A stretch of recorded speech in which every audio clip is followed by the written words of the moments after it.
Kai pagalvoji apie amišius, pirmiausia į galvą ateina seni vežimai, didelės šeimos ir maldos gyvenimas. Tačiau už to ramaus vaizdo slypi kita realybė, kuri niekada neparodoma. Jų namuose intimus reikalai nėra aptariami, jie yra laikomi prielaidomis. Niekas nieko neaiškina ir visi elgiasi taip, lyg žinotų, ką daryti, nors niekas jų to nemokė. Jei kas nors jūs vargina, tylėkite. Jei kyla abejonių, jie su jomis susidūrė vieni.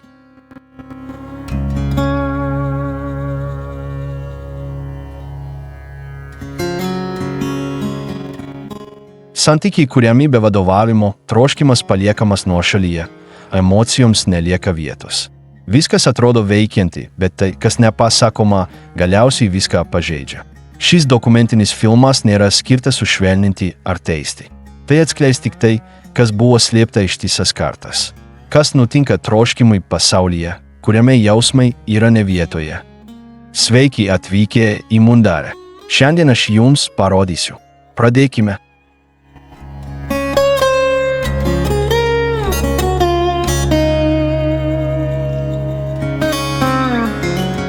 Kai pagalvoji apie amišius, pirmiausia į galvą ateina seni vežimai, didelės šeimos ir maldos gyvenimas.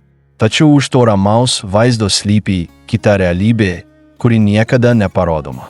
Jų namuose intimus reikalai nėra aptariami, jie yra laikomi prielaidomis. Niekas nieko neaiškina ir visi elgiasi taip, lyg žinotų, ką daryti, nors niekas jų to nemokė. Jei kas nors jūs vargina, tylėkite. Jei kyla abejonių, jie su jomis susidūrė vieni. Santykiai kuriami be vadovavimo, troškimas paliekamas nuošalyje, emocijoms nelieka vietos.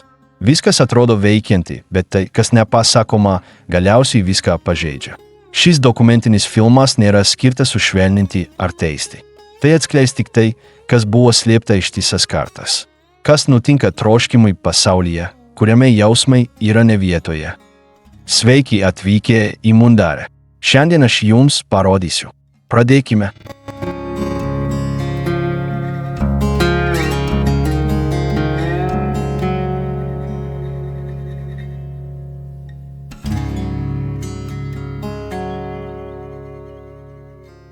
Pusių iškepti klausimai ir neatvykstantys atsakymai intimių temų nemokoma, jos nujaučiamos intuicija. Kai žmogus abejoja, jis kreipiasi ne į kunigą ar vyskupą, o į pusbrolį draugą, žmogų, kuris regis turi šiek tiek daugiau informacijos. Vis dėlto niekas iki galo to nepaaiškino. Viskas aptariama tyliai, laužytais sakiniais, stengiantis vengti, tiesiai pasakyti tai, ką iš tikrųjų norima žinoti. Kai kurie berniukai užduoda klausimus persirengę, juokaudami ar rinktinių gyvūnų pavyzdžių. Jei kitas asmo supranta užuominą, jis gali atsakyti kitų pokštų, jei ne, tema nunyksta. Nėra jokių tvirtų teiginių ar tikslių paaiškinimų, tik apytiksliai vertinimai. Merginos dalijasi nuotrupomis, viena kažką girdėjo kaime, kita prisimena miglotą frazę iš savo vyresniosios sesers, bet niekas nieko nepatvirtina. Intimus pasaulis susideda iš fragmentų, dažnai nesuprantamų. Kai žmogus pernelyg atkaklus, jis pradeda traukti dėmesį. Jei ir toliau taip elgsiesi, gali atsidurti nuošalyje. Sakoma, kad jis vaikšto su mintimis, kurios jam netinka. Štai kodėl daugelis žmonių renkasi likti netikri, nei rizikuoti likti sužeisti. Moterys, kurios išdrįsta kažko pasidalinti, tai daro itin atsargiai. Jie naudoja gestus, žvilgsnius, frazes tokias kaip žinai arba tas dalykas, kuris bus toliau. Jie niekada neįvardyja visko, tik tiek, kad kitas suprastų. O jei nesuprasi, niekas nereikalauja. Kartais opiausios abejonės išsprendžiamos pokalbio viduryje, gaminant maistą ar skalbiant skalbinius, kai kas nors išsako savo paslaptį. Niekas nesileidžia į detalės, nėra pasikartojimų. Kartą pasakyta, tarsi tai nebūtų niekas. Vyrai, kita vertus, tarp užduočių trumpai pakomentuoja. Spusteli ranką, nusijuokia išgirdę vardą, žvilgsnį, kuris pasako daugiau nei 1000 žodžių. Jie apie tai daug nekalba, laiko tai silpnybė. Šiame kontekste informacija apie kūną nėra viešai skelbiama. Jis perduodamas iš žmogaus žmogui, tarsi tai būtų paslaptis, kurios nereikėtų žinoti iki galo. O kai kas nors susituokia, jis dažnai supranta, kad beveik viskas, ką girdėjo, buvo neteisingai interpretuota. Taip tarp jų kuriamas intimus išsilavinimas, pusinėmis nuotrupomis, laisvomis frazėmis be aiškios kilmės ir tylomis, kurios sveria daugiau nei bet kuris žodis.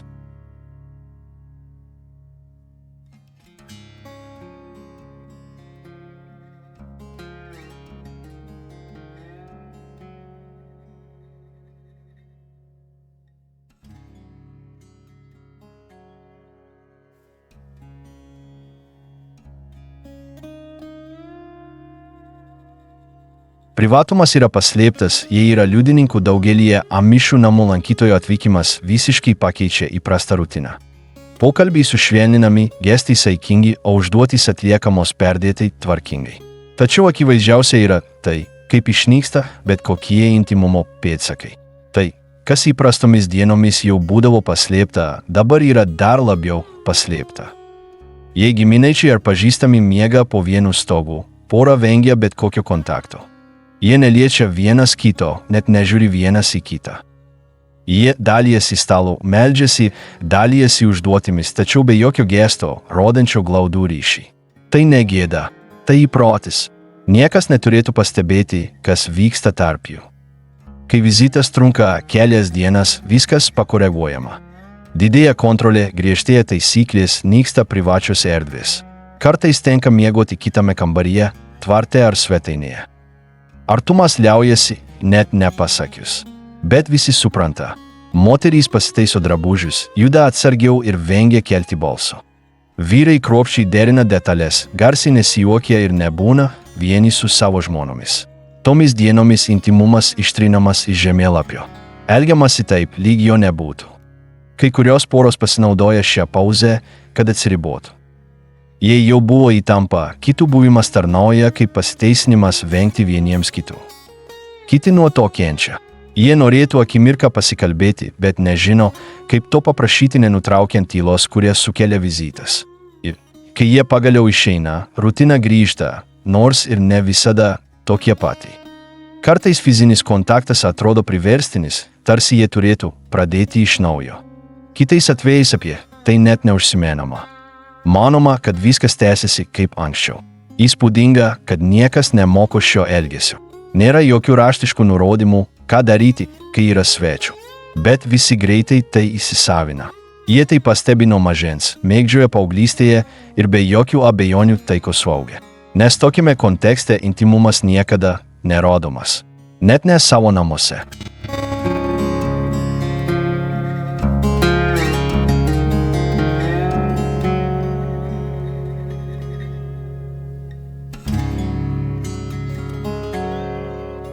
Šnabždėti įspėjimai prieš įsipareigojimą tarp amišų yra dalykų, kurie nėra užrašomi, mokomi ir daug rečiau aptariami atvirai. Tai frazės, įspėjimai ar patarimai, kurie perduodami iš vieno žmogaus kitam tyliai, beveik visada šnabždesio forma. Jie neatsiranda nei iš bažnyčios, nei iš knygų. Jie kyla iš žmogaus, kuris yra kažką patyręs ir jaučia, kad privalo tai pasakyti, net jei tiksliai nežino kaip. Kartais tai būna mama, kuri prieš pat vestuvės trumpai pasako dukrai ką nors. Jis to neaiškina, vos užsimena. Vartokite neaiškius terminus, siųskite signalą. Tai ne dialogas. Tai nėra orientacija. Tai tiesiog atsitiktinė frazė, kuri palieka daugiau klausimų nei atsakymų. Kitais atvejais tai draugas, kuris išgyveno rumspringą ir dalijasi tuo, ką patyrė. Kalbėk greitai, atsargiai. Venkite detalių. Naudokite raktus. Jis nenori bėdų, bet ir nenori, kad kitas žmogus tuoktųsi nieko nežinodamas. Jis tai sako slapta tik tarp jų. Taip pat yra vyresnių moterų, kurios jau visą tai patyrė ir nusprendžia įspėti jauną moterį apie tai, su kuo ji gali susidurti. Jie nepateikia aiškių nurodymų. Jie mini tik tai, apie ką niekas jų neperspėjo. Jie kalba tyliai, beveik nepakeldami akių. Tai jų būdas užkirsti kelią, nors jie žino, kad tai nieko nekeičia. Bet tos frazės nekartotos. Niekas jų nepatvirtina. Jei kas nors nori vėl juos pradėti, kita šalis pakeičia temą. Elgiamasi taip, lyg nieko nebūtų pasakyta. Nes tokioje aplinkoje per daug kalbėjimas gali būti interpretuojamas kaip taisyklių laužimas. Kartais tie žodžiai ateina per vėlai. Kiti kelia daugiau abejonių nei tikrumo. Tačiau daugeliui tai yra viskas, ką jie gauna prieš įžengdami į gyvenimą, kurio iki galo nesupranta. Jie nieko nepaaiškina, bet tarnauja kaip atspirties taškas. Net jei jie niekur neveda. Problema ta, kad kadangi nėra su kuo apie tai pasikalbėti, tai, kas buvo girdėta, lieka tas pats. Tai nepaaiškina, nepataiso, nepagerina. Tai tiesiog kartojasi tavo mintyse vėl ir vėl, nežinant, ar tai tiesa. Ir kiekvienas su tuo daro, ką gali. Nes Amišų bendruomenėje kartais viskas, ką žmogus turi prieš pradėdamas naują gyvenimą, yra trumpa frazė pasakyta prabėgomis. Ir nieko daugiau.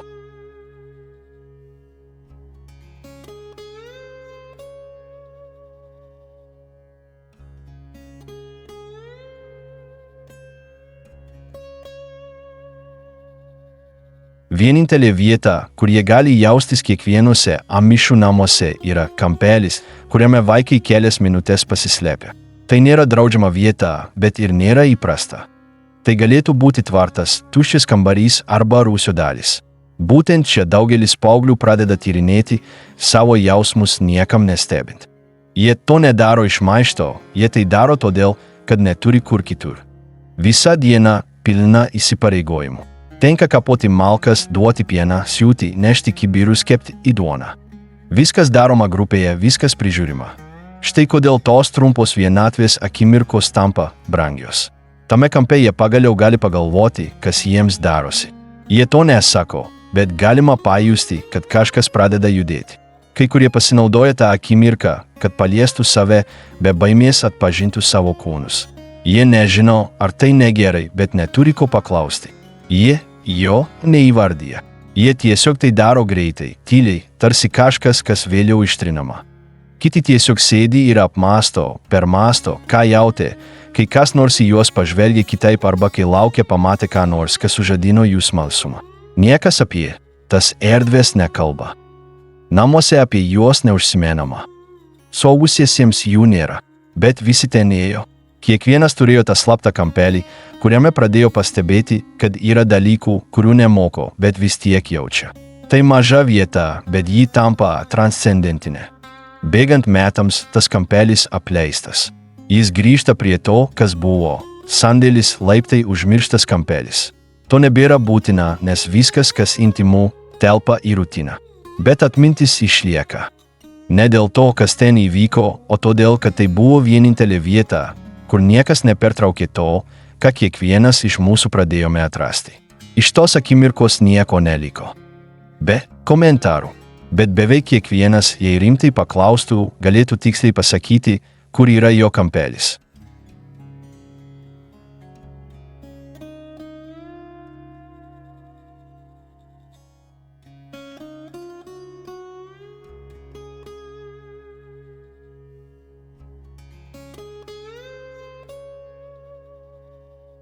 Apsirengimas kaip kontrolės forma Amišai nuo mažens mokosi, kad rengtis reiškia ne tik prisidengti, bet ir parodyti, kad jie yra grupės dalis. Kiekvienas drabužis turi savo priežastį. Sijonai, kepurės, petnešios, viskas laikosi tam tikros tvarkos. Tačiau be to drabužiai taip pat apibrėžia, ką galima daryti su kūnu, o ko ne.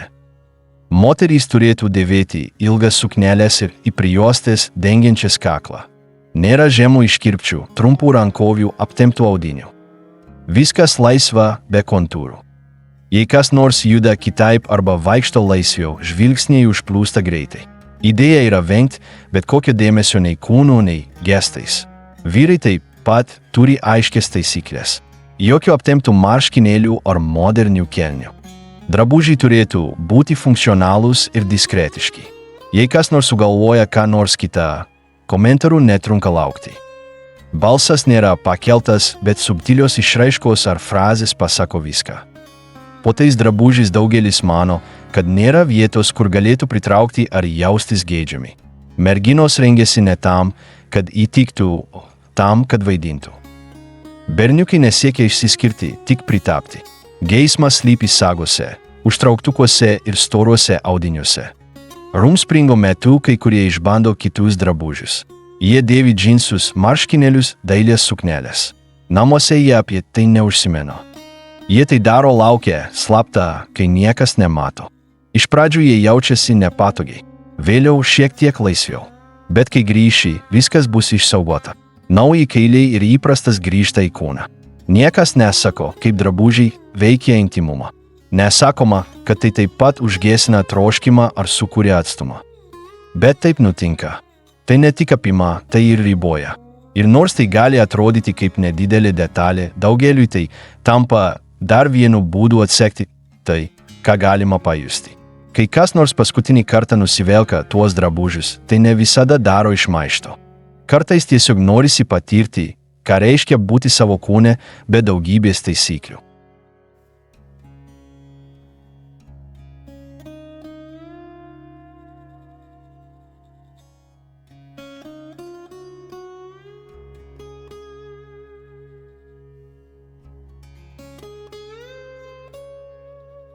Niekas neklausia, kaip jai taip atsitiko, kai moteris gimdo, visas dėmesys skiriamas kūdikiui.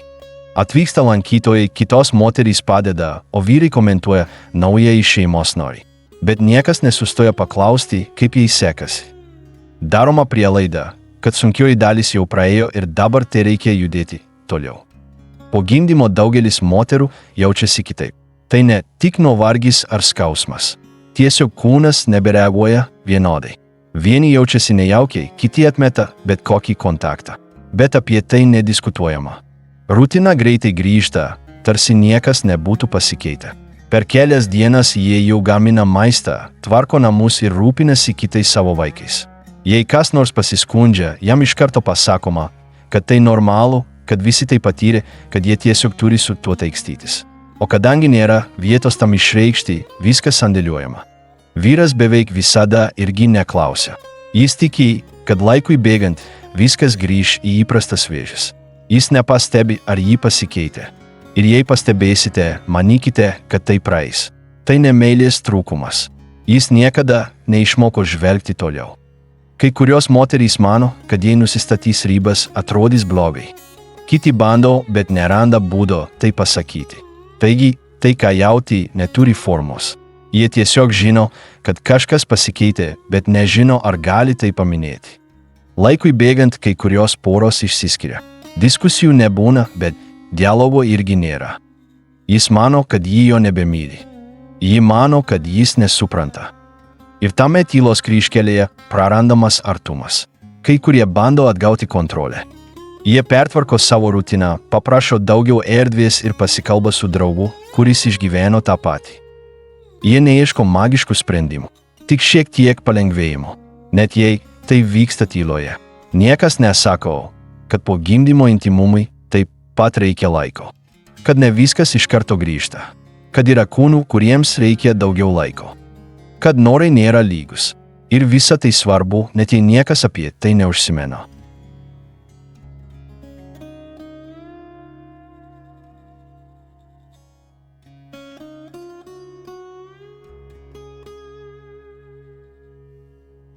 Kūnas keičiasi, bet niekas to neįvardyja. Amišų vaikai nuo mažens mokosi elgtis, dirbti, melstis, sveikintis, laikytis taisyklių. Jie moko juos, kur stovėti, kaip vaikščioti, kaip elgtis namuose ir susirinkimuose. Bet kai kūnas pradeda transformuotis, nėra kam paaiškinti, kas vyksta. Kyla abejonių ir jie nežinos, kuo pasikalbėti. Paauglys, kuris pradeda pastebėti pokyčius, elgiasi taip, lyg nieko nebūtų nutikę. Jei pajunti, ką nors keisto ar pamatai, ką nors naujo, pasilaikai tai savo. Kartais jis lygina tai su tuo, ką pastebi kitame, jei išdrįsta apie tai pakomentuoti. Vyrai, matydami jiems nesuprantamas transformacijas, taip pat pasimeta. Kai kurie renkasi tylą. Kiti juokauja, bet sustoja pastebėję suaugusių veidus. Jie mokomi tik tinkamai rengtis, vengti žvilgsnio aukštyn, nerodyti emocijų ir laisvai judėti. Jei mergina garsiai juokiasi arba kalba be filtro, ji yra pataisoma. Jei vaikas užsimena apie kūną, jis pašalinamas iš grupės arba jam paskiriama kita veikla. Laikui bėgant, jie prisima daugiau atsakomybės, bet apie kūną vis dar nėra su kuo pasikalbėti. Kai kurie keičiasi informaciją tarpusavyje, susidarydami idėjas iš neteisingai suprastų fragmentų ar prabėgomis nugirstų dalykų. Ko nesupranta, tą užbaigia kiek įmanoma geriau. Ko nežino, kur dėti, tą jie tyli. Paauglystėje daugelis mergaičių pajunta naujus dalykus nežinodamos kodėl. Kai kurie žmonės apie tai kalbasi su draugu. Kiti mieliau nieko nesako. Vaikai irgi tai patiria, bet neturi žodžių paaiškinti. Kiekvienas sugalvoja savo versiją. Pamokose kalbame apie pasakojimus, skaitymą, religiją. Kas vyksta organizme, neužsimenama. Jei kas nors pasikeis, tikimasi, kad jie patys tai išspręs. Bet niekas neklausia. Jie moko juos gaminti, konstruoti, įsiminti ištraukas. Bet ne tam, kad išreikštų tai, kas vyksta viduje. Kiekvienas impulsas, kiekviena abejonė, kiekvienas potraukis susidūriamas be pagalbos. Asmeninis lieka laisvas. Ir kiekvienas su tuo daro, ką gali.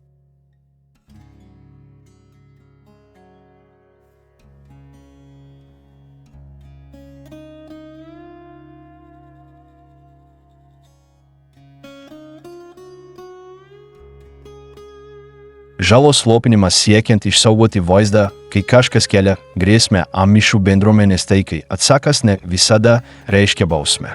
Svarbiausia netrikdyti tvarkos. Sušaukiamas vidinis susirinkimas. Vyresnieji susirenka kartu. Kalbamės su giminaičiais. Ir priklausomai nuo to, kas įvyko, sprendžiama, ką daryti. Jei kas nors peržengia asmeninės ribas arba priverčia kitą žmogų patekti į keblią situaciją, kviečiami vyresnieji. Jie įsiklauso, kas sakoma. Jie klausia, ar tai buvo tyčia. Jie prašo nukentėjusiojo prisipažinti, ką padarė. Jei sutinkate, grupės viduje taikomos priemonės. Kartais jis praleidžia užduotis, jo prašoma kalbėti visų akivaizdoje arba kurį laiką patylėti. Išorinės pagalbos neprašoma. Prašoma, kas patyrė žalą, tęsti darbą. Jie kalbasi su juo apie atleidimą. Jie prašo jo palaukti. Jei nepriimsite šio kelio, galite būti izoliuoti. Sistema sukurta taip, kad viskas išliktų taip pat. Krūvis nėra paskirstytas tolygiai. Tai, kas įvyko, lieka tik nedaugelio žmonių žiniomis. Šeimos tuo rūpinasi namuose. Jam užkertamas kelias plisti. Siekiant apsaugoti pasitikėjimą, diskusijų turinys yra ribotas. Jei kas nors kreipiasi į išorinį autoritetą, viskas pasikeičia. Atsiranda gynybos mechanizmai. Grupė visiškai užsidaro. Jei problema sukėlęs asmo vis dar yra toje pačioje vietoje, jis nėra perkeliamas. Galite ir toliau lankytis religiniuose susibūrimuose su sergančiuoju. Pokyčių tikimasi tik jūsų požiūryje. Tai laikoma išspręsta. Niekas to atvirai nekontroliuoja. Bet yra ir tokių, kurie to nepamiršta. Moterys turi didesnį svorį. Jie mokomi neskaldyti, rūpintis šeimos įvaizdžių, nesiskųsti. Jei jie nukrypsta nuo tos ribos, į juos žiūrima kitaip. Tikimasi, kad jie tylės. Ir daugelis tai daro. Sprendimai priimami remiantis taisyklėmis, kurios nėra rašytos, bet žinomos visiems. Niekas jų išsamei neaiškina, bet jie vis tiek išsipildo. Kas nutiko, išsaugota. Užduotys tęsiasi. Bet tas prisiminimas niekur nedingsta. Jis lieka ten, tarsi ženklas to, ko nevalia įvardyti.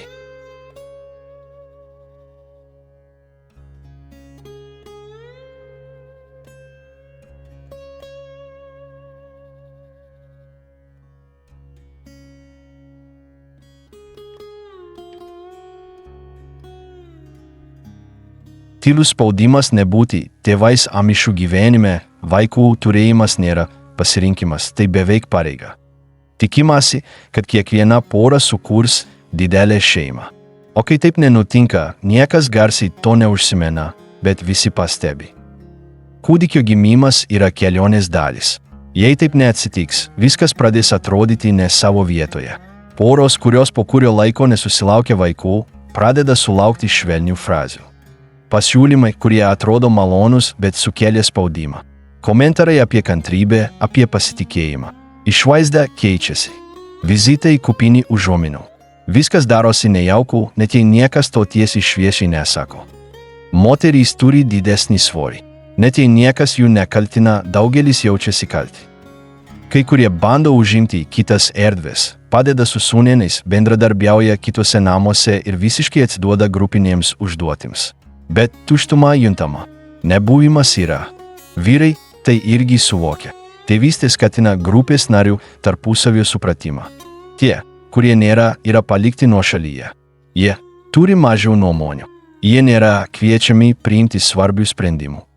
Jie praranda buvimą, bet jie to nekomentuoja. Jie tiesiog nueina. Kai kurios poros ieško atsakymų išorėje. Jie vyksta į kitus miestelius. Jie tyliai klausia. Jie išbando tai, ką kažkas jiems patarė. Bet jie nepasakoja, ką daro. Jie bijo pasirodyti iššaukiantys. Tarsi jie klausinėtų, ko iš jų tikimasi. Kai jie negauna rezultatų, viskas atšala. Intimus pokyčiai. Kalbos apie ateitį darosi vis trumpesnės. Santykiai įgauna kitokį ritmą. Kai kurie tai priima ramiai. Kiti laiko tai savyje tyloje. Moterų grupėse pagrindinė tema – gimdymas, kūdikiai ir naujagimių receptai. Tos, kurios nėra motinos, lieka nuošalyje. Jie jų neatmeta, bet ir neturi su kuo pasikalbėti apie tai, ko nepatyrė. Kai kurie bando užpildyti tą spragą kitais būdais. Jie rūpinasi pagyvenusiais žmonėmis, moko vaikus ir organizuoja viską, ko reikia. Jų pastangos pripažįstamos, bet jie žino, kad kažko trūksta. O kai kas nors paklausia apie vaikus, kurie taip ir neatvyko, jie atsako trumpų sakinių. Kad nesugriautų to, kas jau pastatyta.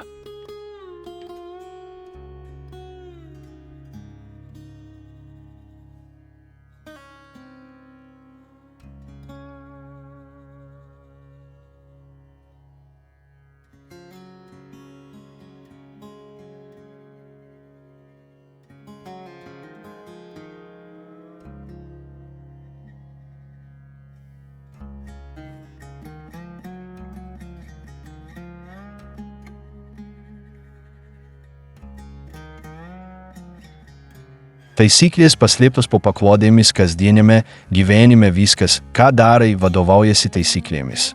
Ne tik darbai ar maldos, bet ir tai, kas vyksta lovoje. Nors tai neparašyta jokiame tekste, yra teisingas būdas elgtis.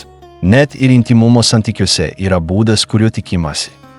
Niekas to neaiškina, bet visi supranta. Reikia laikytis taisyklių, nenukrypstant nuo nustatytų. Daugelyje namų fizinis laikas tarp porų tampa tiesiog dar viena rutina. Nėra kalbos apie tai, kas patinka ar nepatinka. Tai daroma, nes tai būtina.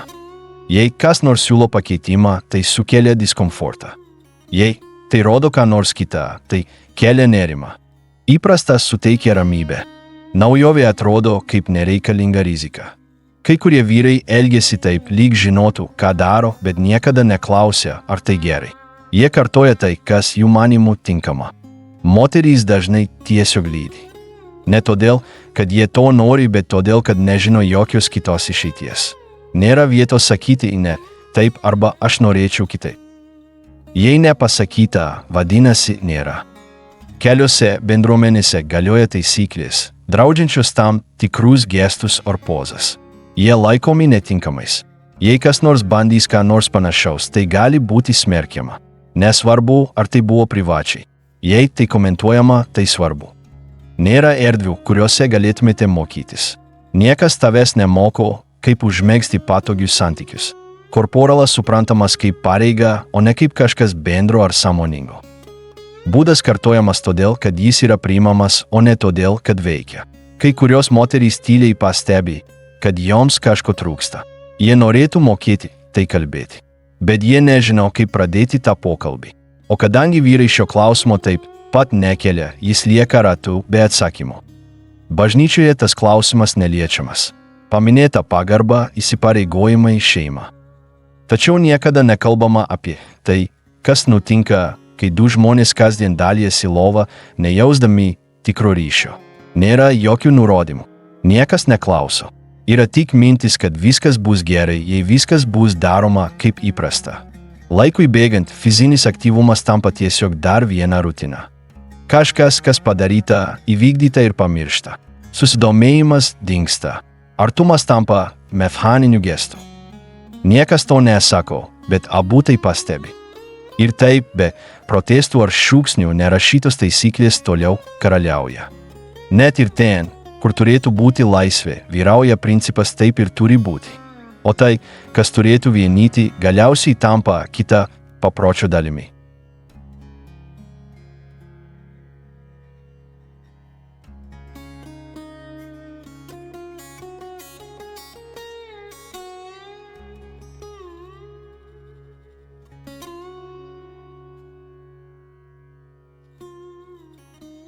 Gyvenimas kartu nesidalinant tuo, kas skauda bėgant metams, gyvenimas kaip pora tarp amišų išlieka funkcionalus. Vaikai auginami, žemė dirbama, gaminamas maistas, tvarkomasi, meldžiamasi. Viskas sukasi apie darbą. Tai, kas jaučiama, neišnyksta, o lieka saugoma. Niekas to neužsimena. Tai tiesiog laikosi. Yra santuokų, kurios dešimtmečius nepratarė vienas kitam ne vieno švelnaus žodžio. Ne tai, kad jie vienas kito nemyli. Kad jie išmoko tai išreikšti faktais. Ji ruošia maistą. Jis taiso tai, kas sugėdė. Jie ten yra ir to pakanka. Nors kartais to nepakanka. Daugelis moterų savo dienas leidžia užimtai, nejausdamos, kad kas nors jų klausytųsi. Jie daro viską, augina, tvarko, prižiūri namus. Bet viduje jie jaučia tuštumą, kurios nežino, kaip pavadinti. Jie tai priima kaip savo vaidmens dalį. Ir jie neša tai vieni, kiek tik gali. Vyrams irgi nelengviau. Jie jaučiasi skolingi savo, nesiskųsdami. Jei juos kažkas slėgia, jie dirba sunkiau. Jei juos kažkas erzina, jie atitraukia dėmesį nuo kažko kito. Jie to nesako. Jie tęsia toliau, tarsi nieko nebūtų nutikę. Emocijos palaidotos. Laikui bėgant pora praranda ryšį. Jie daugiau vienas kito neliečia. Jie nebėra pageidaujami. Ne todėl, kad nėra meilės, bet todėl, kad ji nustojo tekėti. Kadangi niekas nemoko, kaip tai transformuoti, rutina kartojasi. Intimus gyvenimas tampa užduotimi. Nieko daugiau. Tas atstumas niekur nedingsta. Tiesiog tinka. Vieni pasensta nežinodami, ką iš tikrųjų jaučia kitas. Jei vienas miršta, kitas pasielgia teisingai. Jį verkia, jį atsisveikina. Tačiau jam lieka klausimų, kurių jis niekada neuždavė. Ir nebėra, kam jų to prašyti. Kartais tai, kas nepasakyta, jaučiama kūnu. Nepaaiškinamas skausmas, nuolatinis nuovargis, bloga nuotaika be priežasties. Jie eina pas gydytoją. Jie daugiau meldžiasi. Bet niekas nepagalvoja, kad galbūt taip yra dėl visko, ką jie nešiojasi savyje. Laikui bėgant tyla tampa jų būties dalimi. Emocijos neišblėsta. Jie slepiasi. Jie įsilieja į rutiną. Ir jie ten lieka viduje. Tarsi jie būtų asmenybės dalis. Amžinai.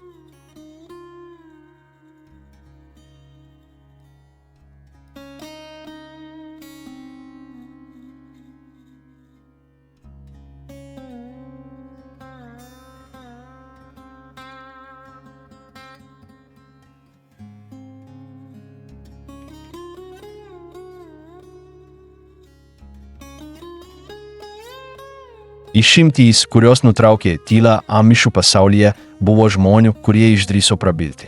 Jų nebuvo daug. Tačiau kai kuriuose namuose kažkas peržengė ribas ir pasakė, kad kažkas negerai, kad nori kitaip gyventi savo santykius. Nebuvo užrašyta, bet buvo pastebima. Moteris kalbėjosi su vyru apie tai, kaip jie tvarkosi su savo intimiais santykiais.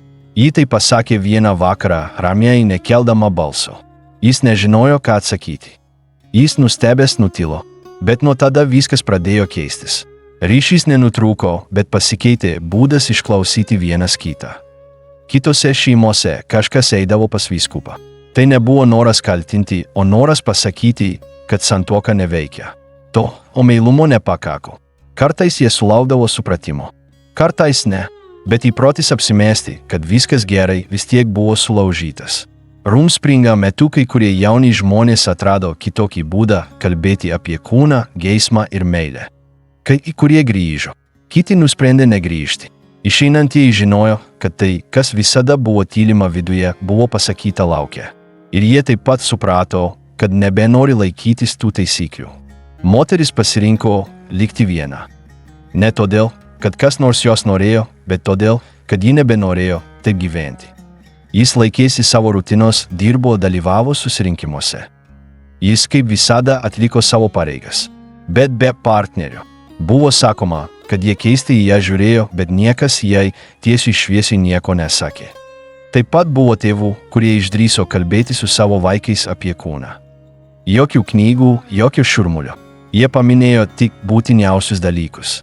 Nebuvo jokios bausmės. Niekas jų neišvarė. Tačiau nuo to laiko į juos žiūrima kitaip. Šie dalykai viešai neminimi.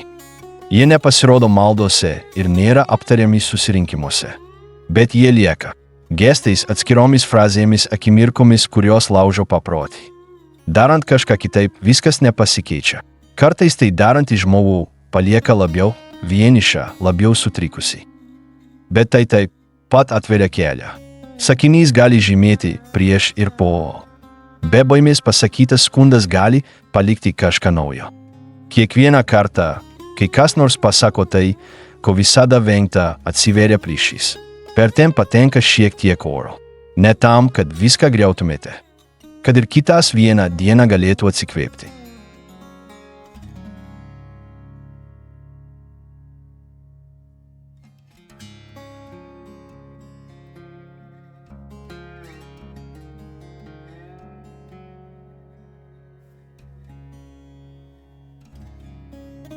Tuoktis nežinant, kas bus toliau amišiai prieš vedybas nesako vedybinės kalbos.